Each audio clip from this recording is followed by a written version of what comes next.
সত্য বলেই ওলামা একরামের এখানে ট্রাস্টি চেয়ারম্যান হজরত মৌলানা জুবাইরুল হাসান সাহেব, কাকরাইল মসজিদের খাজনা খারিজা অনলাইন খাজনা হজরত মৌলানা জুবাইর সাহেবের পক্ষ থেকে পরিশোধ করা আছে। কাকরাইল মসজিদের সমস্ত বিল, বিদ্যুৎ বিল সহ সব বিল পরিশোধ করে হজরত মৌলানা জুবাইর সাহেব। সুতরাং সত্যমূলে এই স্থাপনার স্বত্বাধিকারী হলেন হজরত মৌলানা জুবাইর সাহেব সহ তবলিগের এই মূল ধারা। কাজেই আপনার যদি জমিন থাকে, ওইটার খাজনা খারিজা আপনার নামে থাকে, আরেকজন এসে যদি বলে যে আমাকে এখানে ভাগ দিতে হবে, আপনি কি দিবেন? কাজেই আমাদের স্পষ্ট ঘোষণা যে আমরা কোনো অবস্থাতেই কাকরাইলের অবস্থান ছাড়ব না ইনশাআল্লাহ। এই যে বেশকি এরা আমাদের যে ওই ওলামাদের মহাসম্মেলন হয়েছিল, এর আগের দিন সাতপন্থীরা এখানে সংবাদ সম্মেলন করে চ্যালেঞ্জ দিয়েছিল যে আমরা কোনোভাবেই এই সম্মেলন কামিয়াব হতে দেব না, কিন্তু তারা যেমনিভাবে ব্যর্থ হয়েছে 15 তারিখও ব্যর্থ হবে।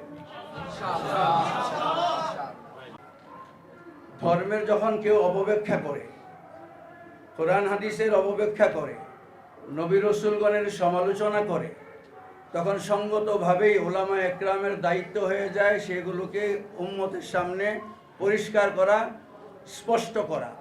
সেই কাজটা আমাদের পক্ষ থেকে, সারা পৃথিবীর ওলামা একরামের পক্ষ থেকে দীর্ঘদিন পর্যন্ত চালু ছিল।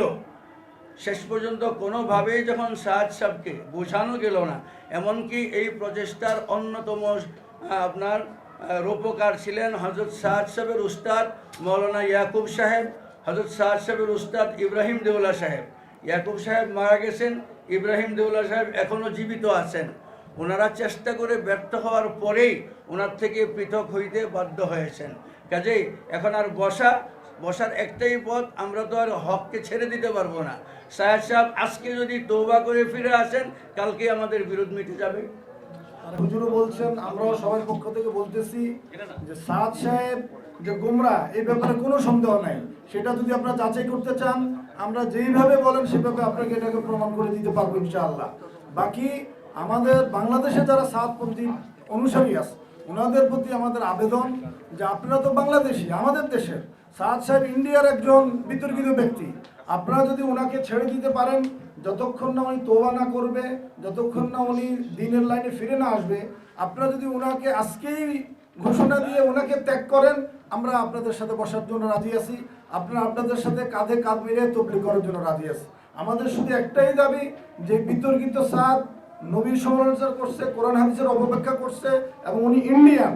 ওনাকে বাংলাদেশে ততক্ষণ পর্যন্ত আনা যাবে না, ওনাকে বাংলাদেশে ততক্ষণ পর্যন্ত অনুসরণ করা যাবে না যতক্ষণ পর্যন্ত না দারুল উলুম দেওবন্দের ফতুয়া ওনার ব্যাপারে উঠ্র হবে, কিংবা উনি ওনার তওবা করে উনি সহি লাইনে ফিরে না আসবে।